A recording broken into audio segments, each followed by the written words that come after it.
Hi everyone, today I'm going to show you how to knit a snake with yarn and your fingers. This is a great craft to improve fine motor skills and it doesn't require many supplies. Make sure to take pictures and tag us at Yuma Library or use hashtag Yuma Library so we can see what you've made. Let's go! For this activity you'll need yarn. You can use 2 different colors if you'd like, or you can use 1. You'll need scissors, glue, and googly eyes. For this project, I'm going to be using 2 different colors of yarn to make a cool pattern with the snake and to also make the snake a little bit thicker. First, you'll start off by placing a tail about 3 or 4 inches between your thumb and your pointer finger. You'll hold it there, and then you'll wrap it around your index finger behind and in front of your middle finger, and then behind your ring finger and in front of your pinky finger. You'll continue on by wrapping around behind your pinky finger and in front of your ring finger, then behind your middle finger and in front of your index finger. You'll now have a loop on each of your fingers. We need 2 loops on each of your fingers, so you'll continue weaving again. When weaving, I recommend keeping your fingers apart and not creating a tight knit because it's going to be harder to move the loops up later on. Now that you have 2 loops on each finger, we can start weaving. You'll start at your pinky finger and you'll get the bottom loop and bring it over the top loop and over your finger and behind it. You'll do this for each of the bottom loops on each of your fingers. After completing your first stitch, you can move down the loops on your fingers with your other hand. After completing the first stitch, you can also let go of the tail and place it behind your hand. To continue weaving, we'll need to create a second ring again. So we'll continue weaving with our yarn. We'll place it behind our middle finger, in front of our ring finger, behind our pinky finger, and so on. You'll create a second ring like you had before. And then you'll also get the bottom loop and put it over the top and behind your fingers like you did with the first weave. We'll continue to do this until we create about 7 rows of stitches. This is to form the base of our snake's head. You can either do a little more or less, but I would say 7 is a good amount.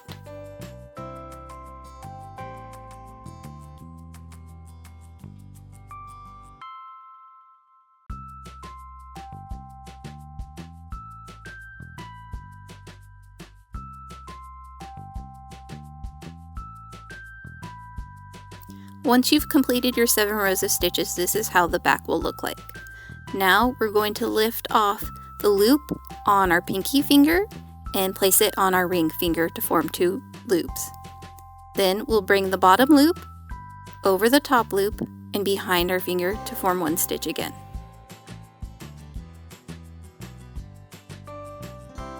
Next, we'll continue weaving by getting our thread and placing it behind our middle finger, in front of our ring finger and around, in front of our middle finger and around our ring finger. So now we'll have 2 loops again.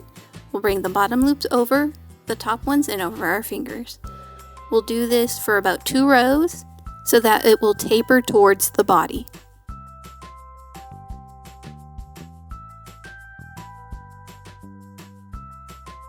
Next, we'll move the loop on our pointer finger to our middle finger. And we'll get the bottom loop and move it over the top loop and over our finger and behind. And now we'll continue weaving our body part of the snake. So we'll get our thread, place it behind our ring finger and over and around towards our middle finger to create 2 loops again. And then we'll get the bottom loop and bring it over the top loops and behind our fingers. You'll continue doing this for however long you want your snake to be.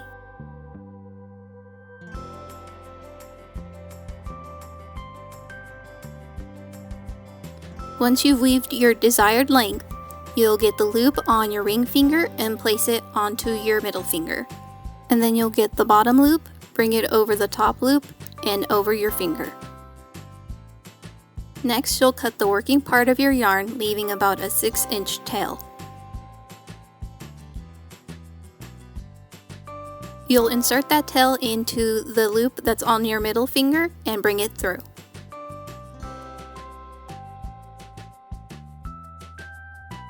To clean up your weave and secure your tail a bit more, you'll get the tail end and weave it through different areas in your tail.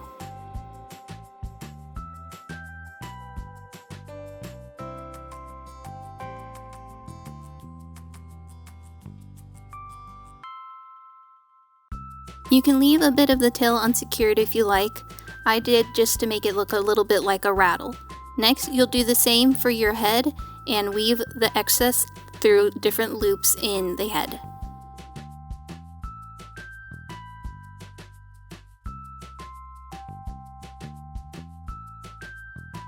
Once you're done making the body, we're going to make a tongue for your snake. You can use a piece of red thread or orange thread or any color that you like. The thread should be a few inches long, and you'll weave it through one of the loops at the top of your snake's head.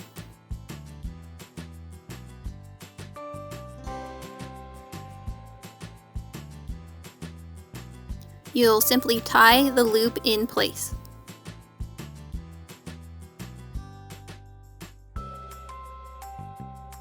If you'd like to create a forked tongue for your snake, you'll tie a loop in the middle of the red yarn.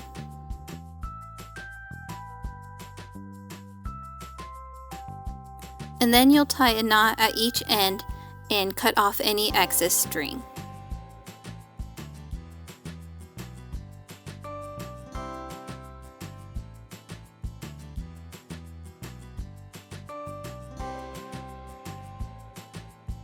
Next, you'll get your googly eyes and some glue and attach it to the head of your snake. Wait for your glue to dry and your snake is ready to go. Check it out! If you'd like to learn more on this topic, check out the following books and ebooks. Remember to follow the Yuma Library on social media to stay updated on what's happening at the library. And subscribe to our YouTube channel to see more awesome library videos.